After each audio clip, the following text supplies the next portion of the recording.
बिस्मिल्लाहिर्रहमानिर्रहीम। अस्सलामुअलैकुम dear students, Ali smart guide में आप सबको खुशामदीद कहा जाता है। हमारे पास परसेंटेज सीरीज़ का एक इम्पॉर्टेंट क्वेश्चन है जिसकी स्टेटमेंट है two numbers are 20% and 50% more than a third number. What is ratio of two numbers. Question की स्टेटमेंट में बताया गया है कि हमारे पास तीन नंबर हैं। एक नंबर तीसरे नंबर से 20%, जबकि दूसरा नंबर तीसरे नंबर से 50% ज़्यादा है।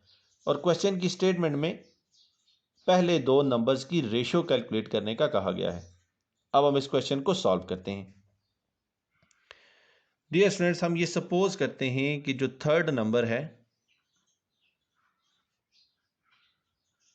वो है 100।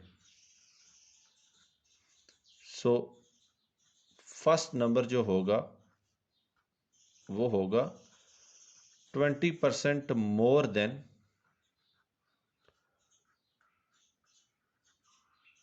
थर्ड,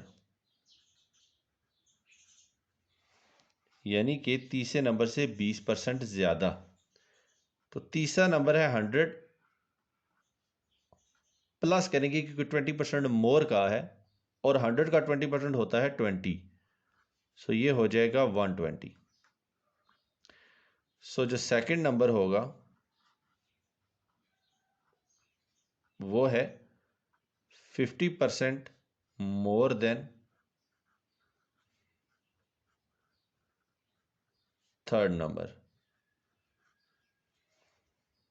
सो थर्ड नंबर है हमारे पास 100 और 50% मोर का है, तो प्लस इसमें 100 का 50% ऐड करेंगे और 100 का 50% 50 होता है।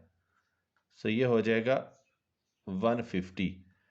अब क्वेश्चन की स्टेटमेंट में पहले दो नंबर्स की रेशियो कैलकुलेट करने का कहा है। सो पहला नंबर है 120 रेशियो, दूसरा नंबर है 150। हम रेशियो की दोनों साइडों पे दोनों नंबर जो मौजूद हैं उनको 30 पे डिवाइड करते हैं। So 120 is divided by 30, ratio 150 is divided by 30। So 30 one are 30, 30 into 4 are 120, 31 are 30, 30 into 5 are 150। So उन दो नंबर्स की जो रेशियो कैलकुलेट हुई है वो है 4:5। और क्वेश्चन की स्टेटमेंट में उन्होंने हमसे यही वैल्यू कैलकुलेट करने का कहा था। डियर स्टूडेंट्स, दुआओं में याद रखिएगा। अल्लाह हाफिज़। अस्सलाम वालेकुम।